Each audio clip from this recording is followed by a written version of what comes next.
Whoa, what is going on, football fans? Back at it with another New York Giants video. Would have had this video up early.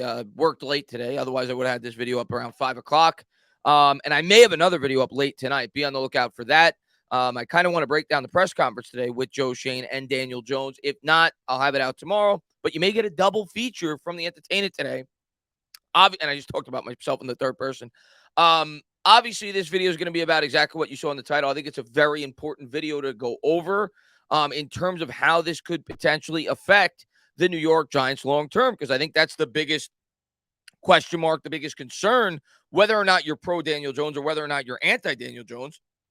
You want to know how much this deal could potentially affect the ability for this New York Giants team to be able to build further, because we all know we got a lot of building to do.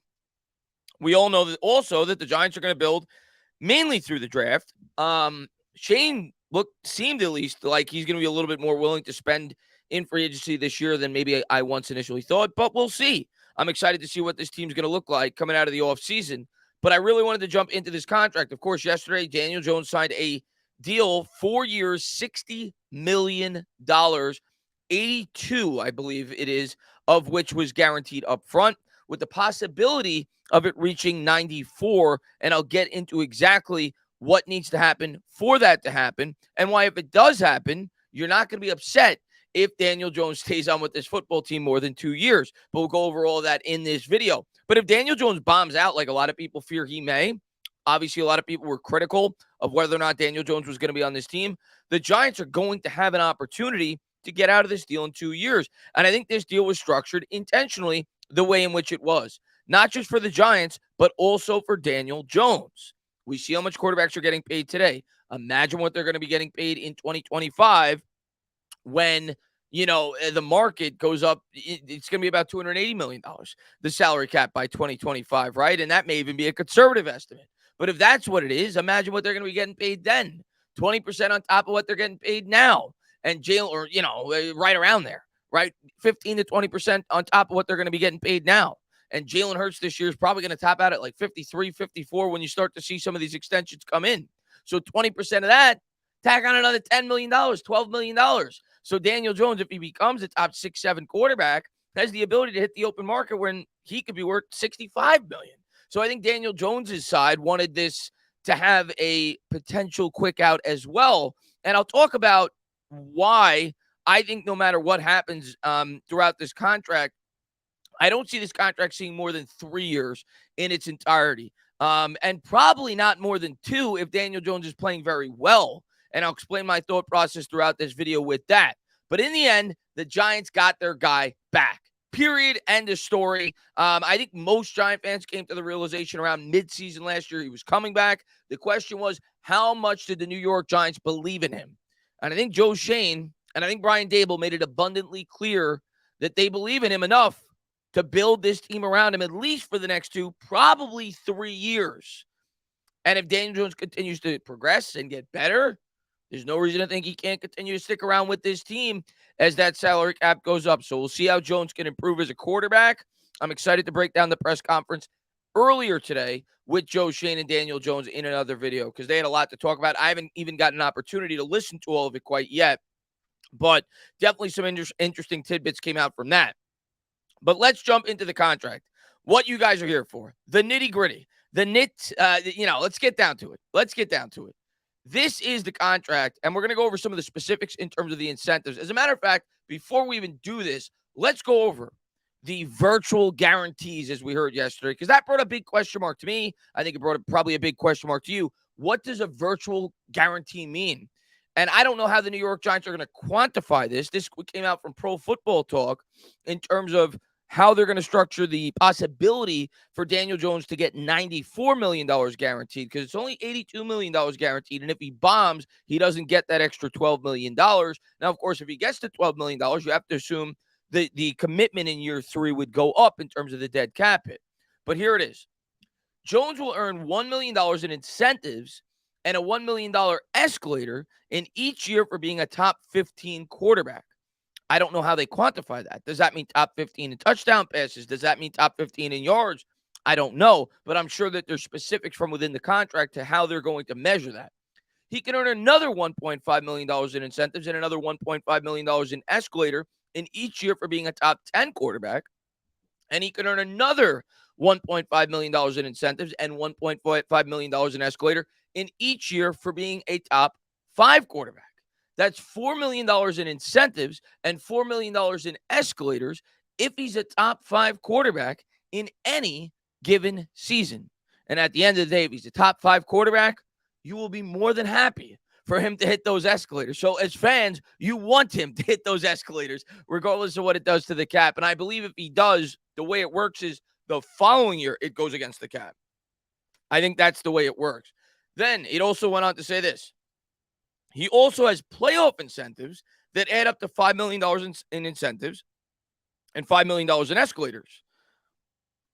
As it was explained, PFT, if Jones performs in 2023 as he did in 2022, he will earn another $1.75 million in 2023 incentives. So I think that's probably combining the playoff success, because they said that, there's incentives during, as far as playoff success goes, and it's combining the regular season success. I would guess it was probably $750,000 for a playoff win in the first round and maybe $1 million for being a top 15 quarterback last year. That would be my guess. But based off of last year's performance, he would have hit $1.75 million in 2023 if he matches what he did in terms of their measurements. In 2023 incentives and another 1.75 in 2024 escalators at that same level over the life of the contract. He'll earn $12.25 million over the available $35 million, pushing the total value of $172.25 million, an annual average of $43.06. That said, it's basically a 3-year, $112.5 million contract, given that $47.5 million due in 2026 is not guaranteed. That's an average of $37.5 million a year, which is what, obviously, Derek Carr got. The Giants also could escape the deal after 2 years with $82 million paid. So there you have it. $82 million paid, and we're going to go over if he does not hit any of these escalators and he stinks, like some people are scared that he may, what the dead cap hit would be, how the New York Giants would be able to get out, and I'll explain my thought process on the whole scenario. But when push comes to shove, I think this was as good of a scenario as you could have hoped for if you were a New York Giants fan. I don't care what ESPN is saying. I don't care what Fox Sports is saying. I don't care what the pundits are saying. You weren't getting a much better deal than this if you're being real, if you're being realistic. $82 million guaranteed for a quarterback in today's day and age for a starting quarterback. It's not very much, especially one who's only 25, who you also have to, factor in. He's got room to improve, room to grow. So I think this was a perfect deal. The way I look at this, and we're going to break it down, essentially, I think the New York Giants basically said, we're going to tag Daniel Jones for 2 years, and I'm going to explain exactly my thought process with that. There's speculation that the tag next year is going to be 38, but I've also seen speculation that it could be as high as 41 based on the projected salary cap. So let's say it's about 39. This year, it would have been 32.4. Add that up. What do you got? You got about $71.5 million fully guaranteed.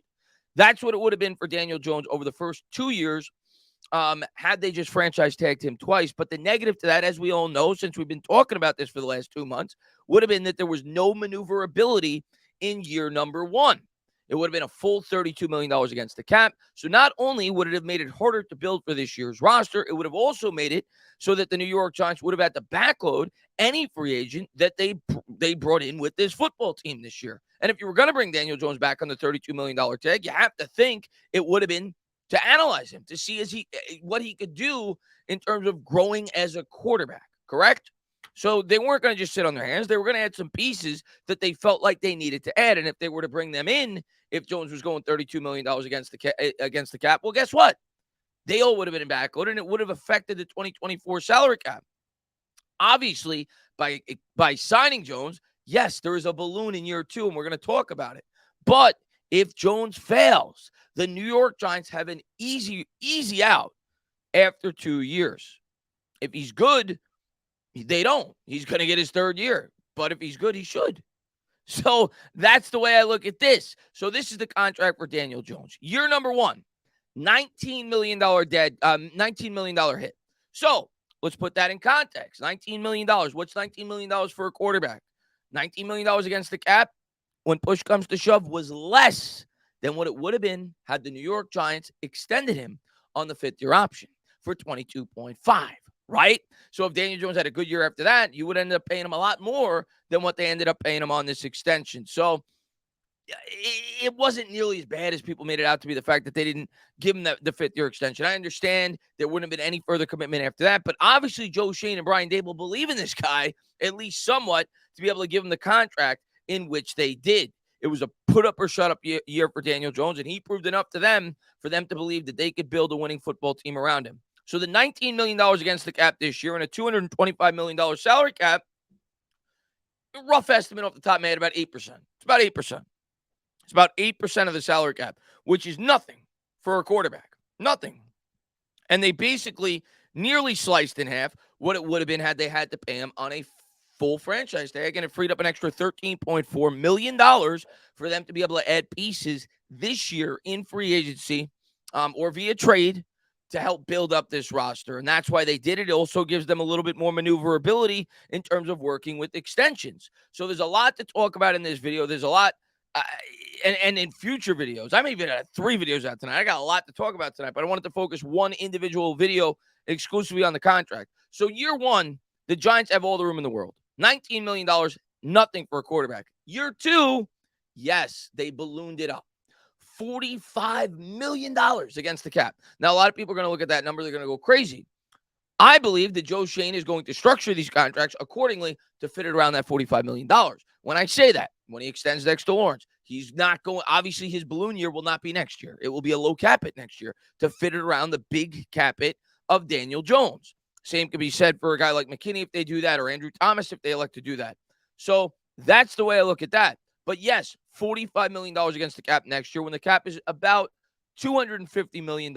That's the projection. Maybe 255, 250, probably around there. So you're talking upwards of 17%, maybe 18%. So that is definitely a big hit. But why did the New York Giants do that? Well, the reason they wanted to front load the salary, at least in my opinion, was because it leaves them out in year number 3 if things really go south. And that doesn't mean that the New York Giants think it's going to go south. But what a good GM does, you always want to leave your options open, right? You want an insurance policy. And the way I look at this, like I said at the top of the video, to me, this is basically 2 franchise tags. Only the money is distributed differently. Let's explain why. $19 million against the cap year 1. $45 million against the cap year 2. Add that up. That is $74 million, right? We talked about what the 2 franchise tags would have been. It would have been 38 and approximately 39 and 32. Would have been about $71 million.